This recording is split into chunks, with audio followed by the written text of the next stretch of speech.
panic, don't panic, but it's my 2020 planner, Stitchy planner of goodness. So I am going to, Samantha and I are going to attach at the end of this video a walkthrough of my planner. What I used last year, I'm going to show you now. And so you will have an idea. So this is what I used last year. A simple 5-subject notebook. You can see I put tabs in it. I put paper in it. I glued some paper to it. So this was my book last year. Okay, I'm going to just give you a walkthrough, hopefully. This was my project tracker. And I highlighted the ones I had done, hoping that that would help me when I go to do my finishing video. I need to make sure I keep that handy because that's got all the specifics, fabric, and those kinds of things that I might have done better than I think I did on some of them.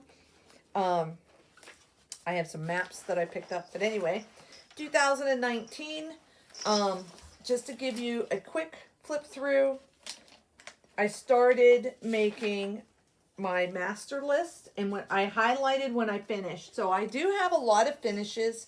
I got to tell you, I switched away from this in November and went to the Happy Planner somewhat because I liked it. And I was kind of trying to try it out before the new year to see which I preferred. So this is my master list, and it has highlights of everything that I finished over the last year. And when I started something, I added it to the list. I've improvised or improved that in the coming year because I put what's kitted. Because there's a lot of times I have things, or I found things that I have kitted, but I haven't started. So why am I kitting up new projects if I have stuff already kitted up, ready to go? So I added that as a column. We'll talk about that when I do my walkthrough video. Then I have my section called At a Glance.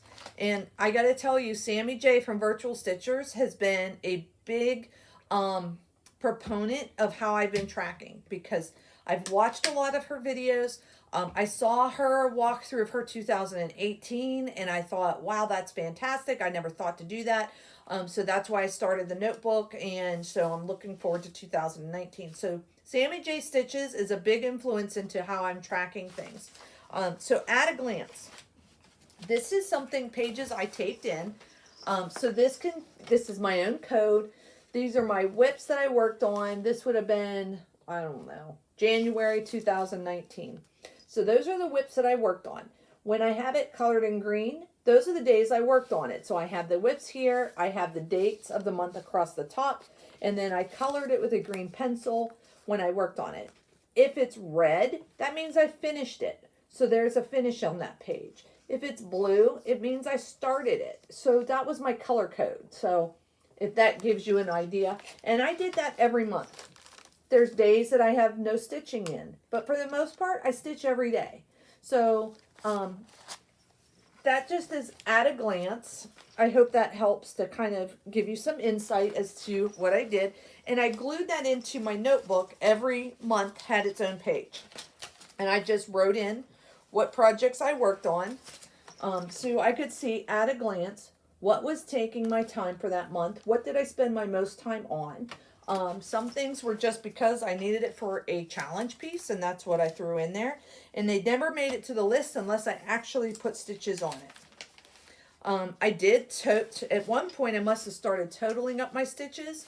What month is this? March and April. Okay, so March, my total stitches for the month was 15,465 stitches. And I wrote that down here at the bottom. And then in April, my total was 23,769 stitches. I will bet you that there was a 24-hour cross-stitch marathon or something that happened in April. Probably. So I did that for a few months. So Dang, what happened in June? Why didn't you stitch them for like 7 days? Oh, June, I don't know. We was probably doing something. I don't know. Okay, so that's how I track my whips. Then I have Stitch Tracker, which I started kind of writing down each day, how many stitches did I do each day of the week. And I have over here, the weeks over here, Monday, Tuesday, Wednesday, Thursday. You get the gist. I highlighted at the end of the month I have my totals for the month. So it's a 1-page deal stitch tracker. I was trying it out. Again, I switched in November. So I haven't transcribed it over into this book yet, but I think I probably will to have it all in one place. Then I have I kind of made this up as I was going because I was trying to keep track of what was going on, what did I need. And somebody asked this last night on Virtual Stitchers, how do you track if I need 1,000 stitches for this yearly challenge and I've stitched 500 in it already, but now I need that same project for another challenge, how do I keep track? This is what I was doing. I don't know if I'll continue this. This might go away. But what I was doing was I would write on here, I need 500 more stitches on this project for. So I had it broke down by days and what projects I was working on, and I would check it off or mark it off when I was done. And those, again, those are just glued in pages into my notebook. And that was just to help me kind of keep track of what I still needed to do. This is, you know, for the week, just kind of gave me a place to mark down notes of what I didn't want to forget the next day. Hey, what challenge was I working on? How many more stitches do I need to finish that challenge? That I could write in here for the next day, so that would be the first thing I went to when I came back to my stitchy spot. I know. Then we went through the daily 30, and I found this at Joann's. It was a, hold on. So I found this at Joann's. It is a calendar. It's blank. It's a scrapbook page, basically. It's for somebody's scrapbook. It's 12 by 12, and it's got all the days of the month, and they're blank on the calendar. And I thought that would be perfect for my daily 30-minute challenge. So what I started doing when I didn't keep up with it, because I switched calendar, or I switched books, was I cut out October, November, and December, and I was highlighting, so I knew I had my 5 days out of 7 that were daily 30 that I posted on the daily 30 group that I stitched for 30 minutes. It was one of the challenges. You had to do 5 days out of 7. So that's how I was tracking that. I liked it. I kept this one, so hopefully I can continue to use that moving forward. I'm not sure, but that's what I did. Then this is how... It just keeps going and going. It keeps going. Okay, so this is how I track my weekly challenges. Okay, so I'm in multiple groups, and I'm going to go through my 2020, and hopefully this doesn't blow your mind. However, I'm in multiple groups, as you can tell. So what I did was I put the date range when it was due, so I knew when I started and when it was due. The groups initials, D30 for daily 30, MS for magical stitches, ES for enchanted stitches, FC for full coverage. So this was how I tracked my weekly challenges. Then I put in here how many points they were worth, what the actual challenge was, and what was the project I was going to use for it. So, and then I had a checkbox that it was completed. So this is how I would double dip. You hear people talking about double dipping because I could keep track of, okay, I'm using, and I can't see it as well as you can. I'm using Dorothy's Discovery up here. Maybe this is a better example here. If that's all magical stitches. Give me a second here. Okay. Might not plan this as well as I thought I did. Hold on a second. Okay. So what I would do, okay, so here's an example. Here's my daily 30, and the challenge was oldest or youngest whip. So I had to stitch on my oldest or youngest whip. That's a daily 30 group. So I decided I was going to probably use my Frankenstein. It was the newest whip at the time. And then when I come down here, I needed to do for magical stitches, 200 stitches in purple. Well, my Frankenstein had a purple shirt. If you remember, I showed it in the finishes. So I could use my Frankenstein here. So the same 200 stitches was working for both groups. I just needed to post a picture on both groups to take credit for it. So I hope that makes a little bit of sense. That's how I was able to keep track of my weekly to make sure if I could double dip, I was double dipping and marking them off as I went. And that's what double dipping is. It means you're using one project through multiple groups to take credit for the same stitches. You can't, a lot of times groups will not let you do double dipping if it is Like if I need to do a daily 30 weekly challenge, I can't use those same stitches in a daily 30 monthly challenge. So that's just something to keep in mind. But I can use daily 30 stitches for magical stitches. I can use it for enchanted stitches. I could use it for full coverage. So I can use it across the different challenge groups. Hope that makes sense. So that's how I tracked it, and it worked well for me, and I think I'm going to have similar moving into the new year, because it did keep me in check and on point in what I was doing, and it was my own personal little notebook. I also have my monthly challenges under my monthly, and I drew a line between the groups, because if I could use 500 stitches here for this group, I wanted to try and use the same project here and the same project here. I think the most I know Sammy said she did 5 challenge groups and with 1 set of stitching. So I think that's pretty cool. It's kind of a challenge in itself to try and see how many times you can use the same project through multiple groups. So, and then we have the yearly challenges. I was tracking those. I wrote them down or printed them out and then highlighted as I did them. I didn't do them all. You can see I didn't do them all. But I did the ones that I felt like I could, and it counted. And why not? If you can. Sometimes it's weird now because I've stitched so much for challenges to think of, oh, I'm just stitching for me. Like, it's kind of a weird feeling. Because I've stitched so much challenge group wise. So you just don't know what to do with yourself. I just don't know what to do with myself anymore. Then I had a tab here for full coverage, and I changed this a little bit moving forward, but I was in 2 challenges, the 1200 and the 2400 a month. I started late. I really didn't keep up well with it, but I tried to do, like, this is the total stitches and subtract as I went down.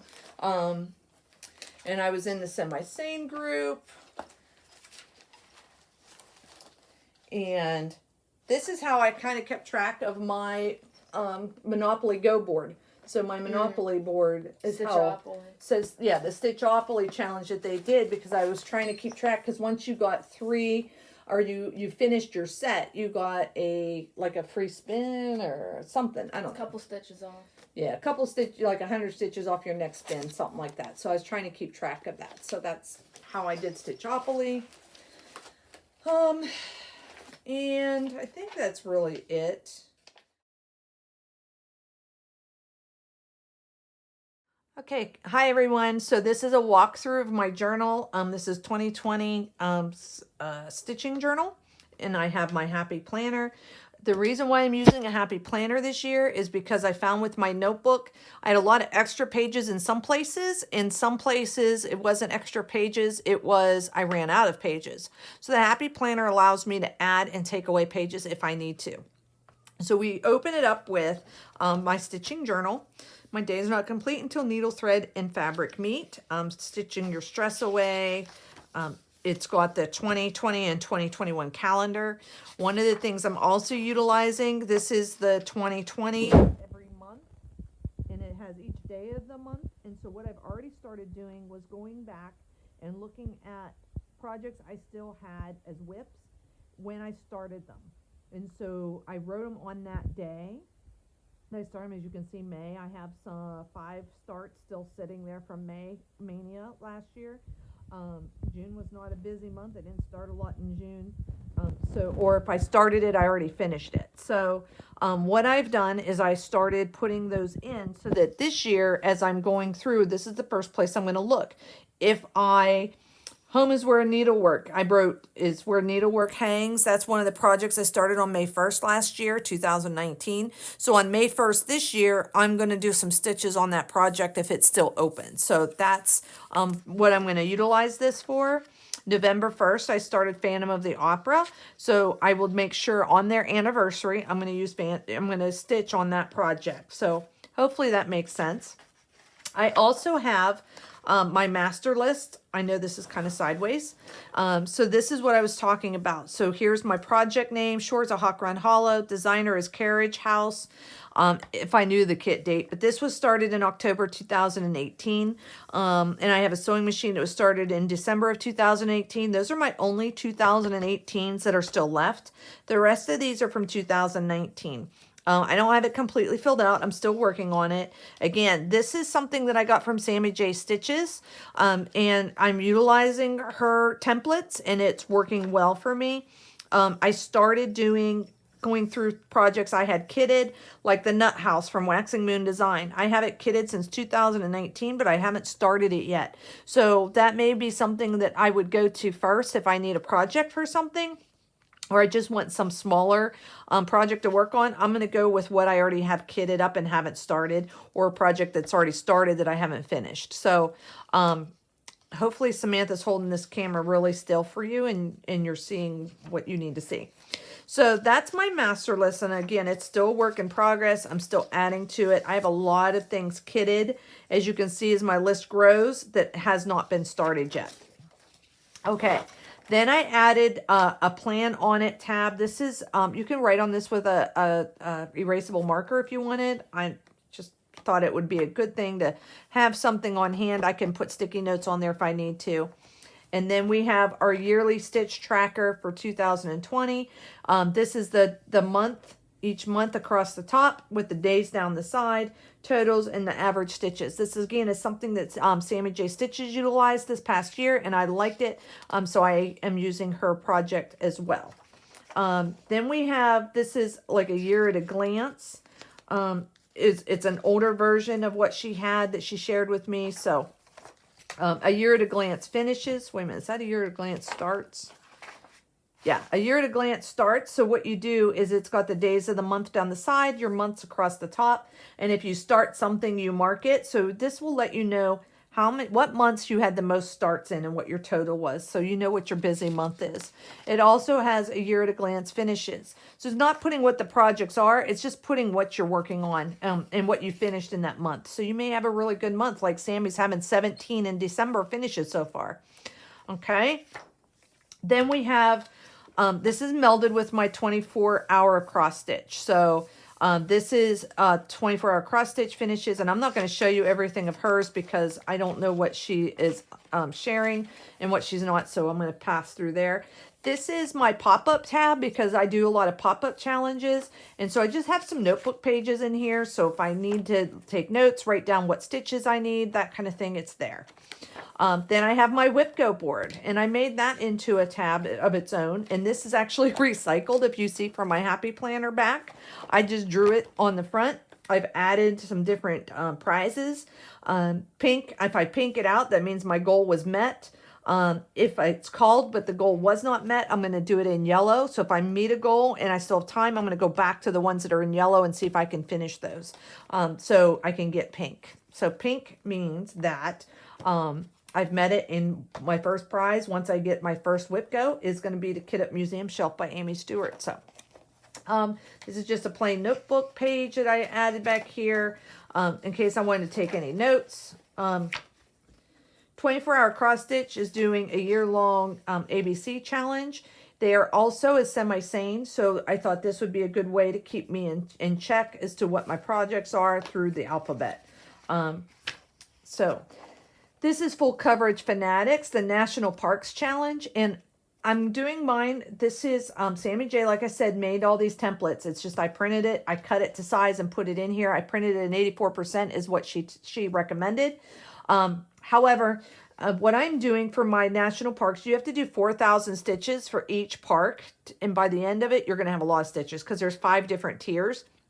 So my goal was each project that I do, I'm going to do 4,000 stitches on that full coverage project.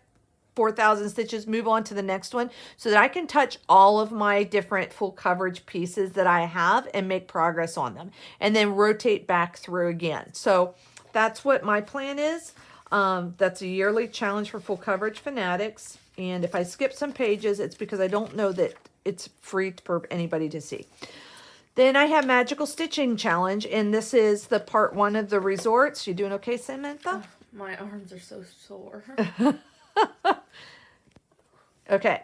So I'm going to try and work a little bit faster. Here's my resorts, the different projects that we have to do for Magical Stitches.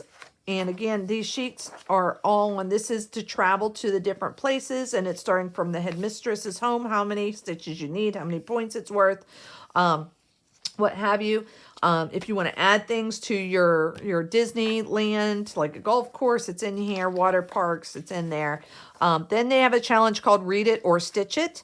And there's different levels. And there's things like Main Street, USA, set in a small town. So if I have a project that has a small town, I'm going to do 500 stitches on a house for a small town. Or I might read a book that's 125 pages at a minimum that talks about a small town. And if that works, then I can read it or I can stitch it.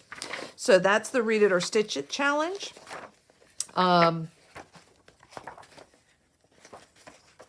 It's got a lot of pages in it. And then we had the yearly projects for the Daily 30. They're doing a scavenger hunt, and this is the prompts for that. You had to give up 3 of your projects at the beginning as to what they would be. I don't know where I put those at. Oh, there they are. My 3 that I did was Lyra Sees the Day Caterpillar and Once Upon a Fairy Tale by Amy Stewart. And you do so many stitches on that, and you do a scavenger hunt. Whatever those projects or prompt is. So I'm really excited about that. That's going to be something different I haven't done before. I don't know how much of that I'll be able to get done, but that's okay. And then I have a 2020 challenge, and I made my Phantom of the Opera my 2020 challenge. And the idea, this is part of Full Coverage Fanatic group that I'm in, is you stitch 20,000 stitches. So I started my project, I put 20,000 minus, so every day I work on Phantom of the Opera, I'm going to be subtracting it off my 2020 challenge till I reach 0 balance of my 20,000 stitches. So that's a yearly challenge that's in there. Then we have our monthly challenges, and 24 Hours does a monthly focus tracker, and some of these things I'm showing you because it has been shown in other Flosstubes.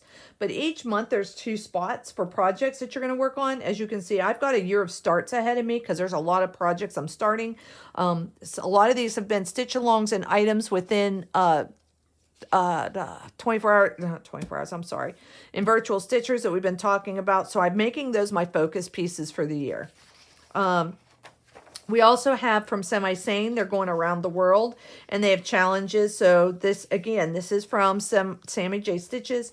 She shared this on the group, the Virtual Stitchers group, and it's got all the challenges for around the world for each month, as you can tell. And I'm not going to read them all out to you, but each month has a challenge. So there's, and you earn points and there are things like something, longest whip, 1,000 stitches, animal found in China, something with a peony. These are like, and I may not do them all, but the ones I do is 500 stitches to a project that needed to be done. So, okay. So there's your my monthly challenges so far. And then we have our weekly challenges, and that's where I'm probably going to change this up a little bit because that's where I put like the group name, and so I can double dip that I was talking about when I gave you the tour of my old book. You all right? Mm-hmm. Okay. So I'm probably going to tweak this up a little bit. And then I have my personal challenges. My personal challenges that start off with is Stitch My Hours. This is something that Daily 30, Cheryl McKinney is doing, where you calculate your hours from the date and time you were born, and that's how you do a stitch for every minute you were alive. So it's a long-term challenge. It can be dipped with many different projects. So I was going to give it a try. So Magical Stitches also has Kingdom Keepers, where you stitch on projects to equal the words. And these ones are back here because they can be double dipped and fall with all the other projects. So I put them back here. So Kingdom Keepers has 660,040 words in it. And so you do your projects for those words. And the other one is the Villains, which has 380,945 words. And you stitch your projects to count for those words. Okay. Then I have like my miscellaneous info spot, kind of gather it all. I call it my brain dump page. It's the challenge groups that I'm in. I'm in a lot of challenge groups. So far, I'm in Virtual Stitchers, Full Coverage Fanatics, Semi Sane, Magical Stitches, Mythological Stitches, Daily 30, Enchanted Stitcher, 24 Hours, and WhipGo. That's a lot of different challenge groups, but I have there's a rhyme to my reason. I also started listing like the big challenges because I was starting to get kind of confused with all of them. I know I'm not going to do them all, but I'm going to try and figure out which ones I like so I can be streamlined in the coming years. And then I have extra pages back here for other things. Okay. Ready? Now we're into full coverage. So this is my full coverage tab. And what that is and what I've done is I wrote my full coverage pieces when I started it. This one is Phantom of the Opera. It was started November 1st, 2019. And I started using Pattern Keeper. So every day I use Pattern Keeper, there's a total stitch count. So I started putting the day and what that total was on that day that I worked on it. Just to make sure that I'm progressing, and I am progressing. You can see I've progressed quite well. I may change that up how I do that, but that's how I'm doing it for now. I also had on the back side of that page is goals and whether I met them. So my goal for 2019 with Phantom of the Opera was to have a page finish, which I met. My goal for 2020 is to have 3 page finishes. So hopefully I'll meet. I wrote down or drew a diagram of the number of pages, and I count partial pages as a whole page. If I need to, it's a page. So basically, there's 30 pages in my Phantom of the Opera, but I know that a lot of these are probably half or even just a couple lines on a page, but I still count it. I finished the page 1 on December 2019. So I did that with each of these. So here's my Rosy Night. I started it October 26, 2019, and it has my stitches. And again, I just wanted to start it in 2020. I'm hoping to do 3 pages. Again, I may not meet that challenge, but that's okay. At least I'm progressing. And I can see the last time I worked on it. A walk through the Highlands. I started on November 26th. It's an 18 count Aida. I've already done 5,213 stitches on that. So that's why I started keeping track. So I knew how many stitches I've already done on it. Again, same thing on the back. My goal for this one is to do 5 pages because there's a lot of solid color, and I think I can utilize that for some of the quick challenges that maybe I need to put a lot of extra stitches in because it's solid color. I think I can get 5 pages done on that. Story Keep of the Wolf Countess. I started that September 20th. I've only done 2,000 stitches on it, but again, it's only got 4 pages. It was a good starter to try and figure out if I liked it or not.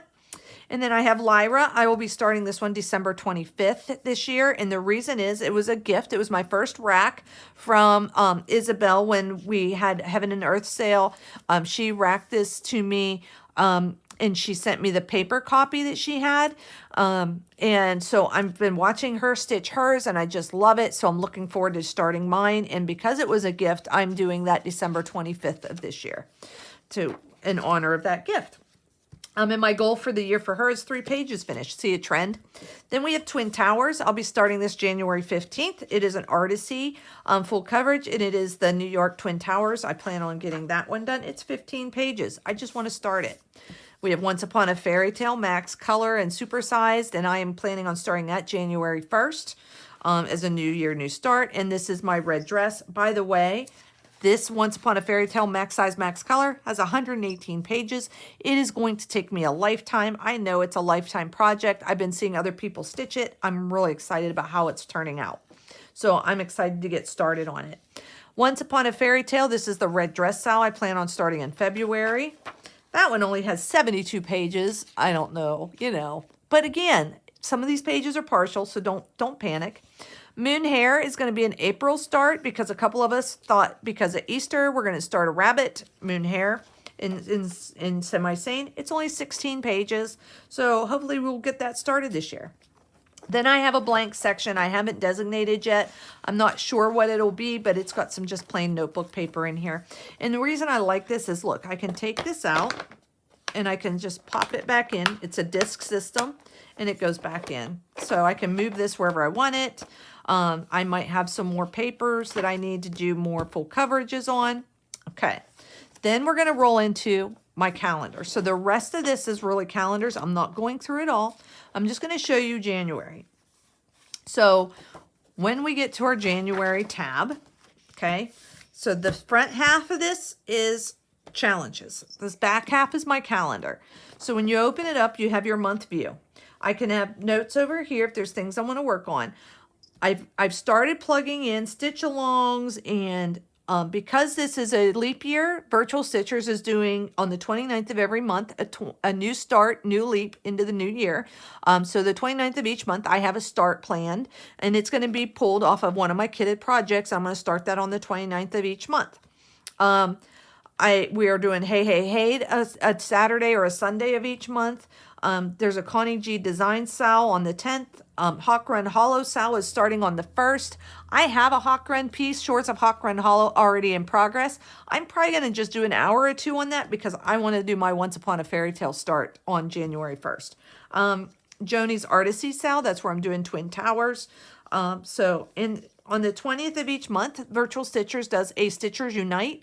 Sometimes it has a theme to it. Sometimes it's just us getting together to stitch together. So, I'm kind of peeking because I don't know what I can show you.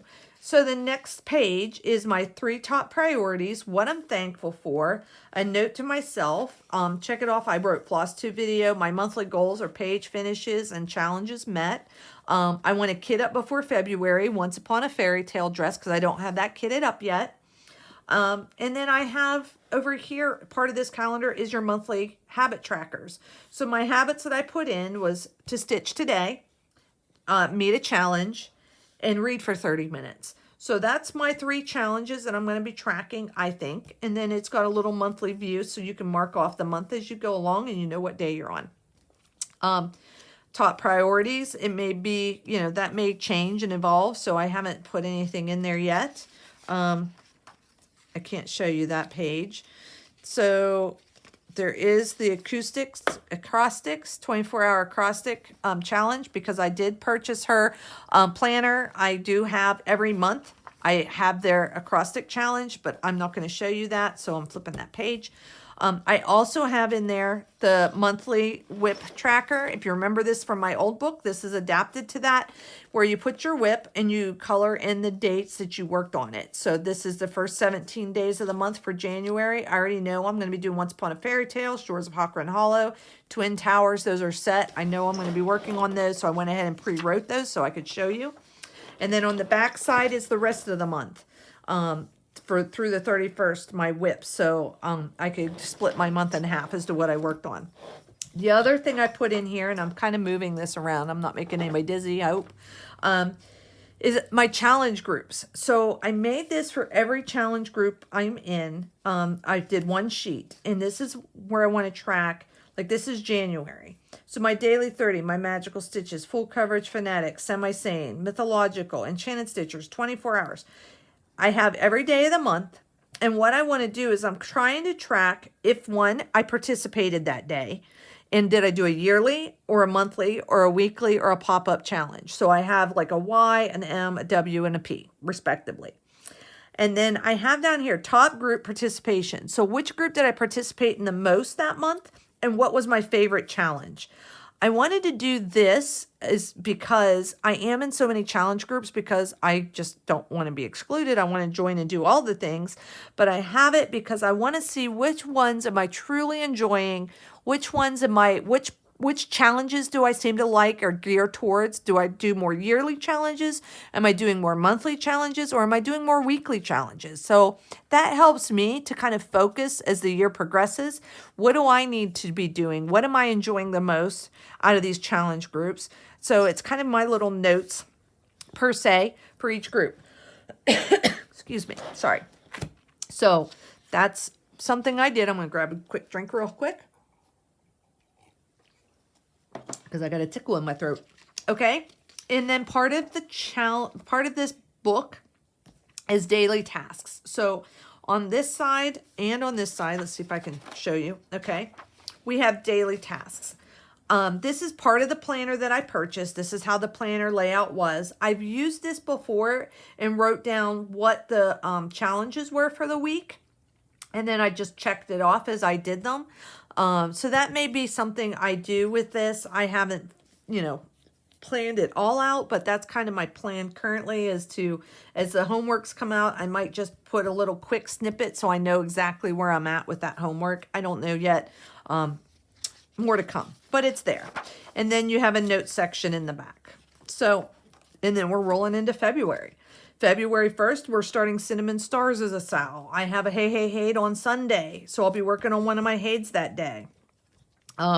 Leap into the new year, leap day is February 29th. So I'm really excited about the year and how it's progressing. That gives you an idea, hopefully, as to what my my organization is like.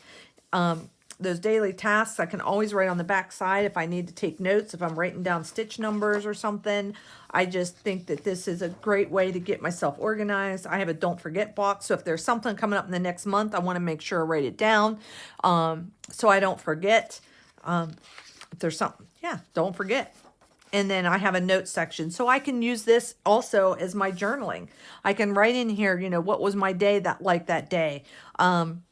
How am I feeling about a certain project? Is it time to putting it into the prison site so that I'm done with it? I don't want to look at it anymore because I don't want to get to burnout. So I think frequent projects helps to prevent that for me, and it keeps me motivated to make that next stitch because, you know, on average for me, 3 or 4 days on one project, I'm ready to switch. And once I cycle through, I don't have a planned rotation, but once I work on another project for a while, sometimes I go back. Phantom of the Opera keeps coming back to me because I really am enjoying stitching on it, but I don't want burnout. So I only do a few days at a time, and then I move on to a different project because I don't want to burn out. So I hope that you found this helpful. We went through, as things come through the new year, I'll be adding them into my plans. So, you know, every page has that the acoustic and then acrostic, sorry. And every page has, you know, your monthly goals, my habit tracker. This is December. Things I'm thankful for, notes to myself. So, you know, maybe there's something that I want to make sure I start in 2021. So maybe I'll put that in here, things that I want to make sure I don't forget. So my acrostic, some notes, daily tasks, and then the very back is something I got from Sammy J as well. And this is a Gentle Arts sampler threads. It has a list of all of them. I do want to go through my threads, especially my specialty threads, because I don't have very many of them, and mark off the ones I do have, because that'll make it a lot easier for me when I am kitting projects. My classic colorworks lists. I just have been really charts that are in magazines. This is something that I was able to, things to fully finish. And how many of us have projects that are finished, but we don't know what the size is? So I'm out, I'm seeing a frame or something, and I'm like, oh, I wish that would be a perfect frame for that, but I don't know if it's the right size. This is where I can kind of track that and maybe take a picture of it so I have it when I update it, when I'm out at the shop, to pick up this right frames and things that I may need to do things more of my own, because, you know, I'm such a great finisher. And then we have our project shopping list, which I think is going to be a great help. Pattern, fabric, maybe there's different flosses that I need, and I have multiple copies of that because I really like that. And it makes it a quick grab and go, especially if I'm just missing one or two things. So, and then we're at the back, and that is the end of my happy planner. I am full for 2020. I may, if it gets to being too much with the weeklies and it gets too fat for me, I may take out the last half of the year and save that, or take out months as they've been done. I want to put them into, because I'm cheesy like that, I want to put them into a manila folder so I have 2020 together in my stitching history, because I may want to look back at it. One of the things I've done with past notebooks is I've pulled these out. Because if you have an old calendar that has the months, why not take it out, maybe change your label from not a month, but maybe change it to a group challenge, or use it as you're journaling, and you can rename it and use this cover tabs for something else. So some different ideas. I hope that you enjoyed this video, and good luck to you in 2020. I hope this helped, and have a wonderful stitchy year.